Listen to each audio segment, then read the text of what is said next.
Alright, so in this video I'm gonna show you the previous year paper of MSc Chemistry AMU 2019-20 और ये जो answer mark किया हुआ है ये मैंने सॉल्व करके खुद लगाया है और ये आंसर सही भी है.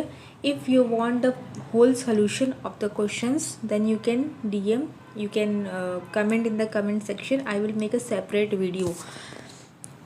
सो ऑर्गेनिक कंपाउंड यानी लैम्बर्ट बियर लॉ से फर्स्ट क्वेश्चन है और सेकंड क्वेश्चन भी उसी से है.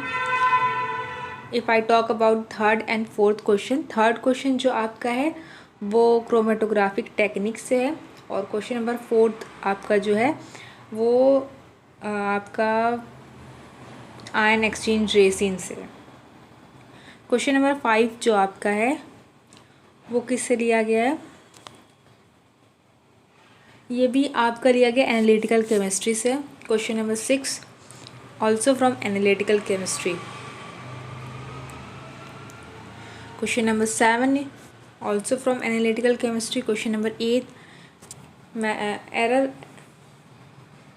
एरर से, ये भी आपका एनालिटिकल केमिस्ट्री में ही आता है. एक और बात, if you want to crack the MSc chemistry entrance तो आपको मास्टर्स के लिए आपको बैचलर्स के नोट्स चाहिए होंगे उस डिपार्टमेंट के. लाइक अगर आपको MSc केमिस्ट्री से करना है AMU से, उसके क्वालिफाई करना है एग्ज़ाम, तो आपको BSc डिपार्टमेंट ऑफ केमिस्ट्री के BSc के नोट्स वहाँ के टीचर्स के आपको पढ़ने होंगे. ऐसा मैंने जो एनालिसिस की, जो मैंने देखा है वो देखा गया है कि बहुत सारे ऐसे क्वेश्चन जो डायरेक्ट न्यूमेरिकल्स और डायरेक्ट वन वर्ड आंसर जो है उनकी नोट से सीधे पूछे गए हैं.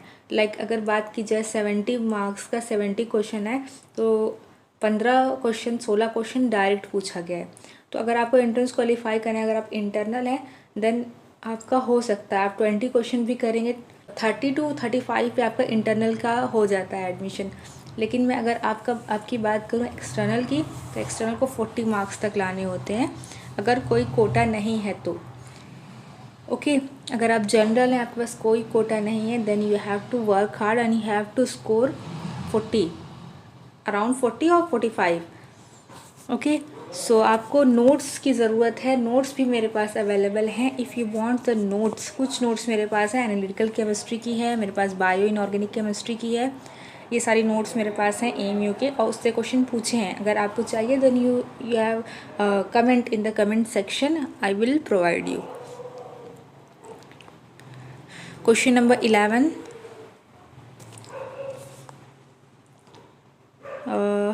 इनऑर्गेनिक से 12 इनऑर्गेनिक.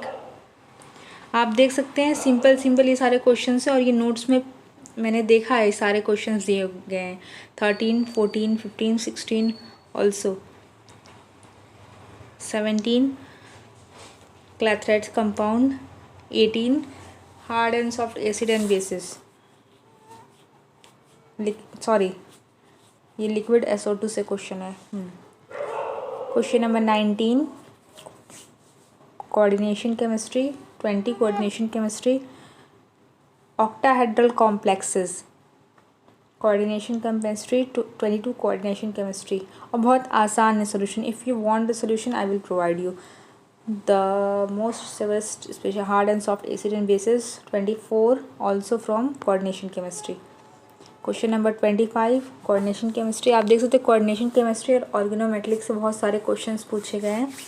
इनऑर्गेनिक से ज़्यादा पूछे गए हैं. 26 टेट्राकोनल ये ज़्यादातर पाया गया कि जो एनालिटिकल केमिस्ट्री होती है वो बैचलर्स लेवल पे सारी यूनिवर्सिटी सारे कॉलेजेस में नहीं होती हैं, लेकिन अलीगढ़ में है.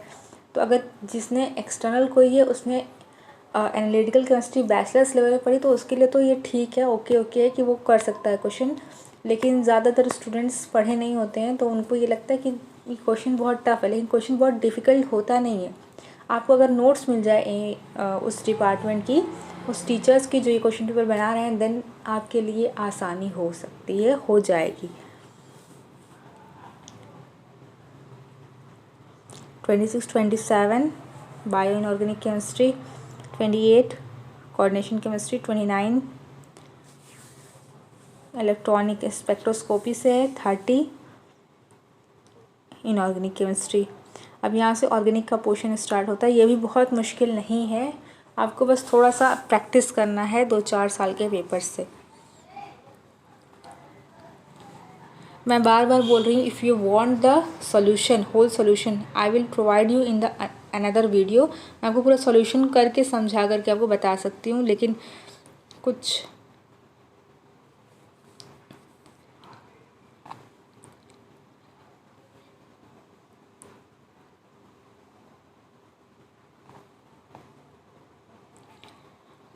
ज़्यादा मुश्किल नहीं है। पिनाकोलोन रीअरेंजमेंट है यहाँ पर। ये जो हमारा ब्यूटेन एन ब्यूटेन का स्ट्रक्चर के बारे में पूछा, कन्फर्मेशन, ऑर्गेनिक की रिएक्शन पूछी है, CrO3 के साथ कौन सी रिएक्शन होती है, और pKa वैल्यू पूछी है। Then next organic organic organic organic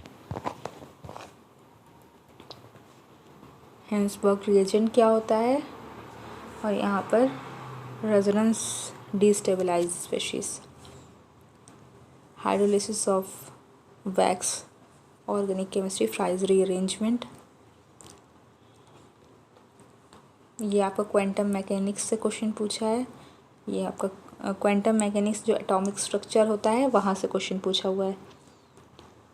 Raman scattering of photon that give, अच्छा रमन ये हमारा स्पेक्ट्रोस्कोपी से है। और यहाँ से स्टार्ट होता है आपका फिज़िकल केमिस्ट्री। फिज़िकल केमिस्ट्री थोड़ी सी डिफ़िकल्ट होती है, लेकिन अगर आपने इसको पढ़ा है ग्रेजुएशन में अच्छे से, तो अगर आप सॉल्व करें तो ये हो जाएगा आपसे, कोई इतना मुश्किल नहीं होता है, लेकिन प्रैक्टिस चाहिए होगी इसके लिए।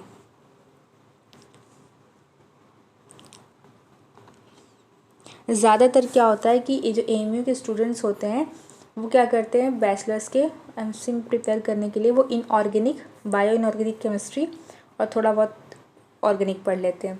फिज़िकल ज़्यादातर बच्चे टच नहीं करते हैं। ये मुझे वहाँ के स्टूडेंट्स, PhD के स्टूडेंट्स ने ही ट्रिक बताई थी। बायो इनऑर्गेनिक केमिस्ट्री की नोट्स है वो आपको अच्छे से पढ़नी होगी, ठीक है, एक बार रीड करनी होगी। और कोऑर्डिनेशन, ऑर्गेनोमेटेलिक केमिस्ट्री और एनालिटिकल केमिस्ट्री, अगर आप इतना पढ़ लेते हैं तो आपके लिए सफिशिएंट हो जाता है।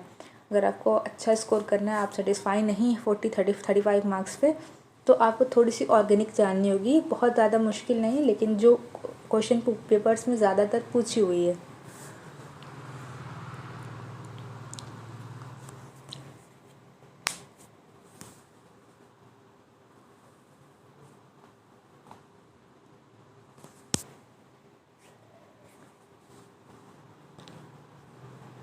ये सारे क्वेश्चंस मैंने भी नहीं किए हैं, क्योंकि फ़िज़िकल मुझे थोड़ा सा, मैं उससे दूर हटती हूँ। मुझे ऑर्गेनिक और इनऑर्गेनिक ही सही लगती है और वो इजी लगती है। मैंने भी टच किया, बस एक क्वेश्चन यहाँ पे टच किया फिज़िकल का। अब यहाँ स्टार्ट होता है सेक्शन B, जिसमें कोई निगेटिव मार्किंग नहीं होती। You can do all the question, okay, no matter you know और not, but try to write. हो सकता है कुछ सही हो, कुछ मार्क्स मिल जाए, 1 नंबर मिल जाए, आधा मिल जाए। तो ये आपका एरर से क्वेश्चन पूछा हुआ है। एनालिटिकल केमिस्ट्री से जीव सॉल्ट के बारे में पूछा है। ऑर्बिटल और एक और मोमेंट कौन सा होता है, और स्पिन और ऑर्बिटल एंगुलर मोमेंटम बहुत इंपॉर्टेंट है। ये ज़्यादातर पूछा गया है, 3-4 साल के पेपर में पूछा है क्वेश्चन। होता क्या नहीं, मतलब उसका क्या इफेक्ट होता है इलेक्ट्रॉनिक कॉन्फ़िगरेशन का। ऑर्बिटल और ऑर्बिटल एंगुलर मोमेंटम जो होता है, और स्पिन, ये हमेशा दोनों काउंट नहीं, दोनों का सम नहीं होता है। कभी कभी ऐसा केस होता है कि सिर्फ जो स्पिन एंगुलर मोमेंटम है सिर्फ वही काउंट होती है, ऑर्बिटल को नेगलेक्ट कर दिया जाता है। और कुछ केस ऐसे होते हैं जिसमें दोनों काउंट होती हैं, दोनों का ऐड होता है। तो इलेक्ट्रॉनिक कॉन्फ़िगरेशन की बेस से बताना होता है। ये इंपॉर्टेंट क्वेश्चन, अगर आप इसको पढ़ लेते हैं तो ये ज़्यादातर पूछता है। यहाँ पे इनऑर्गेनिक केमिस्ट्री से मैंने बताया था, नोट्स मैं आपको दे सकती हूँ। तो नोट्स में ये क्वेश्चन ये एकदम अच्छे से लिखा हुआ है। हीमोग्लोबिन की बाइंडिंग जो वो होती है, उसकी प्रोसेस होती है, उसके बारे में। और 2 ऑर्गेनिक से क्वेश्चन पूछा हुआ है।